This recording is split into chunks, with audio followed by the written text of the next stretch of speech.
तत्सत। श्री गणेशाय नमः। श्रीमद् भागवत महापुराणम स्कंद 11। परिचय।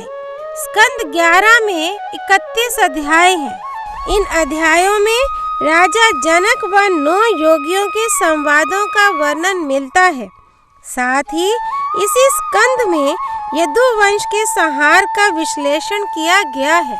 ओम नमो भगवते वासुदेवाय। अध्याय 23। एक तितिक्षु ब्राह्मण का इतिहास। श्री सुखदेव जी कहते हैं, परीक्षित, वास्तव में भगवान की लीला कथा ही श्रवण करने योग्य है। वे ही प्रेम और मुक्ति के दाता हैं। जब उनके परम प्रेमी भक्त उद्धव जी ने इस प्रकार प्रार्थना की, तब यदुवंश विभूषण श्री भगवान ने उनके प्रश्न की प्रशंसा करके उनसे इस प्रकार कहा। भगवान श्री कृष्ण ने कहा, देवगुरु बृहस्पति के शिष्य उद्धव जी, इस संसार में प्रायः ऐसे संत पुरुष नहीं मिलते जो दुर्जनों की कटुवाणी से बिंधे हुए अपने हृदय को संभाल सकें। मनुष्य का हृदय मर्म भेदी बाणों से बिंधने पर भी उतनी पीड़ा का अनुभव नहीं करता जितनी पीड़ा उसे दुष्ट जनों के मर्मांतक एवं कठोर वाग्बाण पहुंचाते हैं। उद्धव जी, इस विषय में महात्मा लोग एक बड़ा पवित्र प्राचीन इतिहास कहा करते हैं। मैं वही तुम्हें सुनाऊंगा, तुम मन लगाकर उसे सुनो।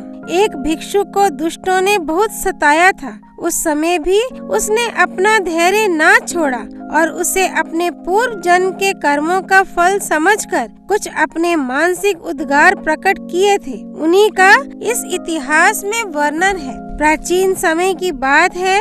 उज्जैन में एक ब्राह्मण रहता था। उसने खेती व्यापार आदि करके बहुत सी धन संपत्ति इकट्ठी कर ली थी। वह बहुत ही कृपण, कामी और लोभी था। क्रोध तो उसे बात बात में आ जाया करता था। उसने अपने जाति बंधु और अतिथियों को कभी मीठी बात से भी प्रसन्न नहीं किया। खिलाने पिलाने की तो बात ही क्या है। वह धर्म कर्म से रीते घर में रहता और स्वयं भी अपनी धन संपत्ति के द्वारा समय पर अपने शरीर को भी सुखी नहीं करता था। उसकी कृपणता और बुरे स्वभाव के कारण उसके बेटे बेटी, भाई बंधु, नौकर चाकर और पत्नी आदि सभी दुखी रहते और मन ही मन उसका अनिष्ट चिंतन किया करते थे। कोई भी उसके मन को प्रिय लगने वाला व्यवहार नहीं करता था। वह लोक परलोक दोनों से ही गिर गया था। बस यक्षों के समान धन की रखवाली करता रहता था। उस धन से वह ना तो धर्म कमाता था और ना भोग ही भोगता था। बहुत दिनों तक इस प्रकार जीवन बिताने से उस पर पंच महायज्ञ के भागी देवता बिगड़ उठे। उदार उद्धव जी, पंच महायज्ञ के भागियों के तिरस्कार से उसके पूर्व पुण्यों का सहारा, जिसके बल से अब तक धन टिका हुआ था, जाता रहा और जिसे उसने बड़े उद्योग और परिश्रम से इकट्ठा किया था, वह धन उसकी आंखों के सामने ही नष्ट भ्रष्ट हो गया। उस नीच ब्राह्मण का कुछ धन तो उसके कुटुंबियों ने ही छीन लिया, कुछ चोर चुरा ले गए, कुछ आग लग जाने आदि दैवी कोप से नष्ट हो गया, कुछ समय के फेर से मारा गया, कुछ साधारण मनुष्यों ने ले लिया और बचा खुचा कर और दंड के रूप में शासकों ने हड़प लिया। उद्धव जी, इस प्रकार उसकी सारी संपत्ति जाती रही। ना तो उसने धर्म ही कमाया और ना भोग ही भोगे। इधर उसके सगे संबंधियों ने भी उसकी ओर से मुंह मोड़ लिया। अब उसे बड़ी भयानक चिंता ने घेर लिया। धन के नाश से उसके हृदय में बड़ी जलन हुई। उसका मन खेद से भर गया। आंसुओं के कारण गला रुंध गया। परंतु इस तरह चिंता करते करते ही उसके मन में संसार के प्रति महान दुख बुद्धि और उत्कट वैराग्य का उदय हो गया। अब वह ब्राह्मण मन ही मन कहने लगा, हाय हाय, बड़े खेद की बात है। मैंने इतने दिनों तक अपने को व्यर्थ ही इस प्रकार सताया।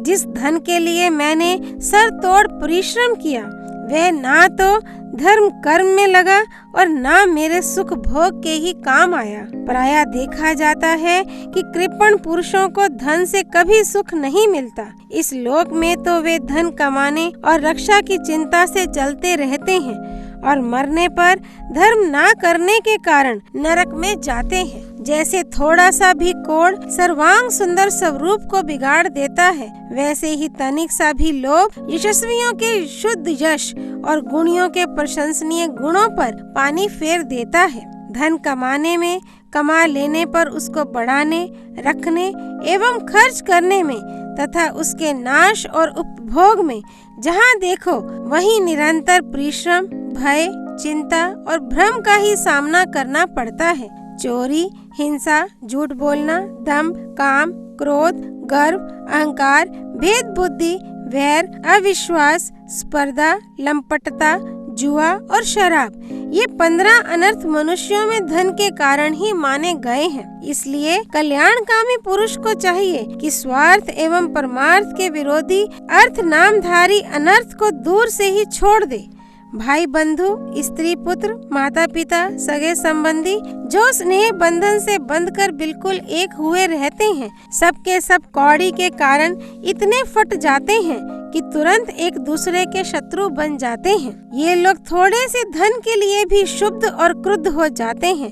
बात की बात में सौहार्द संबंध छोड़ देते हैं, लाग डांट रखने लगते हैं और एकाएक प्राण लेने देने पर उतारू हो जाते हैं। यहाँ तक कि एक दूसरे का सर्वनाश कर डालते हैं। देवताओं के भी प्रार्थनीय मनुष्य जन्म को और उसमें भी श्रेष्ठ ब्राह्मण शरीर प्राप्त करके जो उसका अनादर करते हैं और अपने सच्चे स्वार्थ परमार्थ का नाश करते हैं, वे अशुभ गति को प्राप्त होते हैं। यह मनुष्य शरीर मोक्ष और स्वर्ग का द्वार है। इसको पाकर भी ऐसा कौन बुद्धिमान मनुष्य है जो अनर्थों के धाम धन के चक्कर में फंसा रहे। जो मनुष्य देवता, ऋषि, पितर, प्राणी, जाति भाई, कुटुंबी और धन के दूसरे भागीदारों को उनका भाग देकर संतुष्ट नहीं रखता और ना स्वयं ही उसका उपभोग करता है, वह यक्ष के समान धन की रखवाली करने वाला कृपण तो अवश्य ही अध्योग गति को प्राप्त होता है। मैं अपने कर्तव्य से च्युत हो गया हूँ। मैंने प्रमाद में अपनी आयु, धन और बल पौरुष खो दिए। विवेकी लोग जिन साधनों से मोक्ष तक प्राप्त कर लेते हैं, उन्हीं को मैंने धन इकट्ठा करने की व्यर्थ चेष्टा में खो दिया।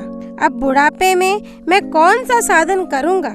मुझे मालूम नहीं होता कि बड़े बड़े विद्वान भी धन की व्यर्थ तृष्णा से निरंतर क्यों दुखी होते रहते हैं। हो न हो, अवश्य ही यह संसार किसी की माया से अत्यंत मोहित हो रहा है। यह मनुष्य शरीर काल के विकराल गाल में पड़ा हुआ है।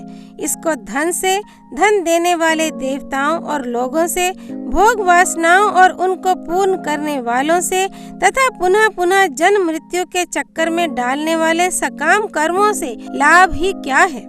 इसमें संदेह नहीं कि सर्वदेव स्वरूप भगवान मुझ पर प्रसन्न है, तभी तो उन्होंने मुझे इस दशा में पहुंचाया है और मुझे जगत के प्रति यह दुख बुद्धि और वैराग्य दिया है। वस्तुतः वैराग्य ही इस संसार सागर से पार होने के लिए नौका के समान है। मैं अब ऐसी अवस्था में पहुंच गया हूँ। यदि मेरी आयु शेष हो तो मैं आत्म लाभ में ही संतुष्ट रहकर अपने परमार्थ के संबंध में सावधान हो जाऊंगा और अब जो समय बच रहा है उसमें अपने शरीर को तपस्या के द्वारा सुखा डालूंगा। तीनों लोकों के स्वामी देवगण मेरे इस संकल्प का अनुमोदन करें।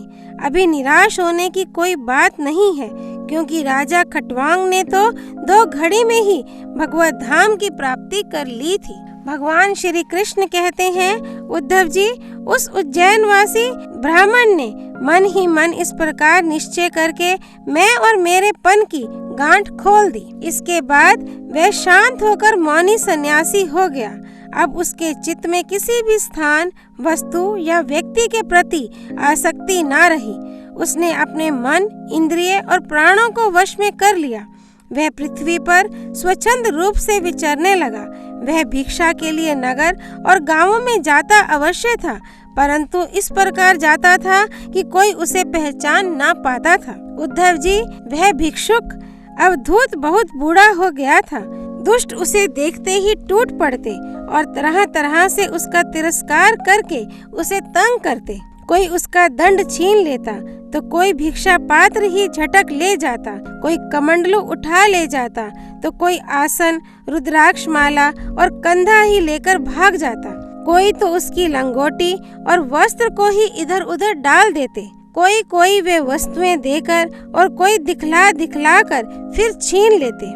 जब वह अवधूत मधुकरी मांग कर लाता और बाहर नदी तट पर भोजन करने बैठता तो पापी लोग कभी उसके सिर पर मूत देते तो कभी थूक देते। वे लोग उस मौनी अवधूत को तरह तरह से बोलने के लिए विवश करते और जब वह इस पर भी ना बोलता तो उसे पीटते। कोई उसे चोर कहकर डांटने डपटने लगता, कोई कहता इसे बांध लो और फिर उसे रस्सी से बांधने लगते। कोई उसका तिरस्कार करके इस प्रकार ताना कसते कि देखो देखो, अब इस कृपण ने धर्म का ढोंग रचा है। धन संपत्ति जाती रही, स्त्री पुत्रों ने घर से निकाल दिया, तब इसने भीख मांगने का रोजगार लिया है। ओहो, देखो तो सही, ये मोटा तगड़ा भिखारी धैर्य में बड़े भारी पर्वत के समान है। ये मौन रहकर अपना काम बनाना चाहता है। सचमुच ये बगुले से भी बढ़कर ढोंगी और दृढ़ निश्चयी है। कोई उस अवधूत की हंसी उड़ाता तो कोई उस पर अधोवायु छोड़ता। जैसे लोग तोता, मैना आदि पालतू पक्षियों को बांध लेते या पिंजड़े में बंद कर लेते हैं, वैसे ही उसे भी वे लोग बांध देते और घरों में बंद कर देते। किंतु वह सब कुछ चुपचाप सह लेता। उसे कभी ज्वर आदि के कारण दैहिक पीड़ा सहनी पड़ती, कभी गर्मी सर्दी आदि से दैवी कष्ट उठाना पड़ता और कभी दुर्जन लोग अपमान आदि के द्वारा उसे भौतिक पीड़ा पहुंचाते।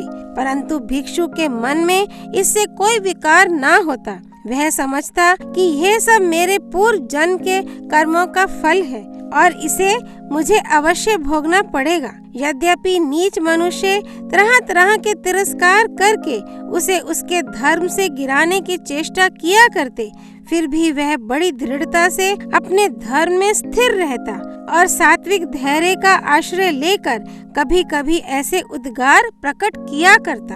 ब्राह्मण कहता, मेरे सुख अथवा दुख का कारण ना ये मनुष्य हैं, ना देवता हैं, ना शरीर है और ना ग्रह, कर्म एवं काल आदि ही हैं। श्रुतियाँ और महात्मा जन मन को ही इसका परम कारण बताते हैं और मन ही इस सारे संसार चक्र को चला रहा है। सचमुच यह मन बहुत बलवान है। इसी ने विषयों, उनके कारण गुणों और उनसे संबंध रखने वाली वृत्तियों की सृष्टि की है। उन वृत्तियों के अनुसार ही सात्विक, राजस और तामस अनेकों प्रकार के कर्म होते हैं और कर्मों के अनुसार ही जीव की विविध गतियां होती हैं। मन ही समस्त चेष्टाएं करता है। उसके साथ रहने पर भी आत्मा निष्क्रिय ही है। वह ज्ञान शक्ति प्रधान है, मुझ जीव का सनातन सखा है और अपने अलुप्त ज्ञान से सब कुछ देखता रहता है। मन के द्वारा ही उसकी अभिव्यक्ति होती है। जब वह मन को स्वीकार करके उसके द्वारा विषयों का भोक्ता बन बैठता है, तब कर्मों के साथ आसक्ति होने के कारण वह उनसे बंध जाता है। दान, अपने धर्म का पालन, नियम, यम, वेदाध्ययन, सत्कर्म और ब्रह्मचर्य आदि श्रेष्ठ व्रत, इन सब का अंतिम फल यही है कि मन एकाग्र हो जाए, भगवान में लग जाए। मन का समाहित हो जाना ही परम योग है। जिसका मन शांत और समाहित है, उसे दान आदि समस्त सत्कर्मों का फल प्राप्त हो चुका है। अब उनसे कुछ लेना बाकी नहीं है। और जिसका मन चंचल है अथवा आलस्य से अभिभूत हो रहा है, उसको इन दान आदि शुभ कर्मों से अब तक कोई लाभ नहीं हुआ। सभी इंद्रियां मन के वश में है, मन किसी भी इंद्रिय के वश में नहीं है। यह मन बलवान से भी बलवान अत्यंत भयंकर देव है। जो इसको अपने वश में कर लेता है, वही देव इंद्रियों का विजेता है। सचमुच मन बहुत बड़ा शत्रु है। इसका आक्रमण असह्य है। यह बाहरी शरीर को ही नहीं, हृदय आदि मर्म स्थानों को भी बेधता रहता है। इसे जीतना बहुत ही कठिन है। मनुष्यों को चाहिए कि सबसे पहले इसी शत्रु पर विजय प्राप्त करे। परंतु होता है यह कि मूर्ख लोग इसे तो जीतने का प्रयत्न करते नहीं, दूसरे मनुष्यों से झूठ मूठ झगड़ा बखेड़ा करते रहते हैं और इस जगत के लोगों को ही मित्र शत्रु उदासीन बना लेते हैं। साधारणतः मनुष्यों की बुद्धि अंधी हो रही है, तभी तो वे इस मना कल्पित शरीर को मैं और मेरा मान बैठते हैं और फिर इस भ्रम के फंदे में फंस जाते हैं कि ये मैं हूँ और ये दूसरा। इसका परिणाम यह होता है कि वे इस अनंत अज्ञानांधकार में ही भटकते रहते हैं। यदि मान लें कि मनुष्य ही सुख दुख का कारण है, तो भी उनसे आत्मा का क्या संबंध, क्योंकि सुख दुख पहुंचाने वाला भी मिट्टी का शरीर है और भोगने वाला भी। कभी भोजन आदि के समय यदि अपने दांतों से ही अपनी जीभ कट जाए और उससे पीड़ा होने लगे तो मनुष्य किस पर क्रोध करेगा। यदि ऐसा मान लें कि देवता ही दुख के कारण है, तो भी इस दुख से आत्मा की क्या हानि, क्योंकि यदि दुख के कारण देवता हैं, तो इंद्रियाभिमानी देवताओं के रूप में उनके भोक्ता भी तो वे ही हैं और देवता सभी शरीरों में एक है। जो देवता एक शरीर में है, वे ही दूसरे में भी हैं। ऐसी दशा में यदि अपने ही शरीर के किसी एक अंग से दूसरे अंग को चोट लग जाए तो भला किस पर क्रोध किया जाएगा। यदि ऐसा माने कि आत्मा ही सुख दुख का कारण है, तो वह अपना आप ही है, कोई दूसरा नहीं, क्योंकि आत्मा से भिन्न कुछ और है ही नहीं। यदि दूसरा कुछ प्रतीत होता है तो वह मिथ्या है, इसलिए न सुख है न दुख, फिर क्रोध कैसा? क्रोध का निमित्त ही क्या? यदि ग्रहों को सुख दुख का निमित्त माने तो उनसे भी अजन्मा आत्मा की क्या हानि? उनका प्रभाव भी जन्म मृत्युशील शरीर पर ही होता है। ग्रहों की पीड़ा तो उनका प्रभाव ग्रहण करने वाले शरीर को ही होती है और आत्मा उन ग्रहों और शरीर से सर्वथा परे है। तब भला वह किस पर क्रोध करे? यदि कर्मों को ही सुख दुख का कारण माने तो उनसे आत्मा का क्या प्रयोजन, क्योंकि वे तो एक पदार्थ के जड़ और चेतन उभय रूप होने पर ही हो सकते हैं। जो वस्तु विकार युक्त और अपना हिताहित जानने वाली होती है, उसी से कर्म हो सकते हैं। अतः वह विकार युक्त होने के कारण जड़ होनी चाहिए और हिताहित का ज्ञान रखने के कारण चेतन, किंतु देह तो अचेतन है और उसमें पक्षी रूप से रहने वाला आत्मा सर्वथा निर्विकार और साक्षी मात्र है। इस प्रकार कर्मों का तो कोई आधार ही सिद्ध नहीं होता, फिर क्रोध किस पर करें? यदि ऐसा माने कि काल ही सुख दुख का कारण है, तो आत्मा पर उसका क्या प्रभाव, क्योंकि काल तो आत्म स्वरूप ही है। जैसे आग आग को नहीं जला सकती और बर्फ बर्फ को नहीं गला सकता, वैसे ही आत्म स्वरूप काल अपने आत्मा को ही सुख दुख नहीं पहुंचा सकता। फिर किस पर क्रोध किया जाए? आत्मा शीत उष्ण सुख दुख आदि द्वंद्वों से सर्वथा अतीत है। आत्मा प्रकृति के स्वरूप धर्म कार्य लेश संबंध और गंध से भी रहित है। उसे कभी कहीं किसी के द्वारा किसी भी प्रकार से द्वंद्व का स्पर्श ही नहीं होता। वह तो जन्म मृत्यु के चक्र में भटकने वाले अहंकार को ही होता है। जो इस बात को जान लेता है वह फिर किसी भी भय के निमित्त से भयभीत नहीं होता। बड़े बड़े प्राचीन ऋषि मुनियों ने इस परमात्म निष्ठा का आश्रय ग्रहण किया है। मैं भी इसी का आश्रय ग्रहण करूंगा और मुक्ति तथा प्रेम के दाता भगवान के चरण कमलों की सेवा के द्वारा ही इस दुरंत अज्ञान सागर को अनायास ही पार कर लूंगा। भगवान श्री कृष्ण कहते हैं, उद्धव जी, उस ब्राह्मण का धन क्या नष्ट हुआ? उसका सारा क्लेश ही दूर हो गया। अब वह संसार से विरक्त हो गया था और संन्यास लेकर पृथ्वी में स्वच्छंद विचर रहा था। यद्यपि दुष्टों ने उसे बहुत सताया, फिर भी वह अपने धर्म में अटल रहा, तनिक भी विचलित ना हुआ। उस समय वह मौनी अवधूत मन ही मन इस प्रकार का गीत गाया करता था। उद्धव जी, इस संसार में मनुष्य को कोई दूसरा सुख या दुख नहीं देता। ये तो उसके चित्त का भ्रम मात्र है। ये सारा संसार और इसके भीतर मित्र, उदासीन और शत्रु के भेद अज्ञान कल्पित हैं। इसलिए प्यारे उद्धव, अपनी वृत्तियों को मुझ में तन्मय कर दो और इस प्रकार अपनी सारी शक्ति लगाकर मन को वश में कर लो और फिर मुझ में ही नित्य युक्त होकर स्थित हो जाओ। बस सारे योग साधन का इतना ही सार संग्रह है। यह भिक्षु का गीत क्या है? मूर्तिमान ब्रह्म ज्ञान निष्ठा ही है। जो पुरुष एकाग्रचित से इसे सुनता, सुनाता और धारण करता है, वह कभी सुख दुख आदि द्वंद्वों के वश में नहीं होता। उनके बीच में भी वह सिंह के समान दहाड़ता रहता है। अध्याय 23 संपूर्ण। योगेश्वर भगवान श्री कृष्ण की जय। श्री विष्णु भगवान की जय। द्वारकाधीश भगवान श्री कृष्ण की जय। द्वारकापुरी की जय। कृष्णा अर्पणमस्तु। वृंदावन बांके बिहारी लाल की जय। जय जय श्री राधे।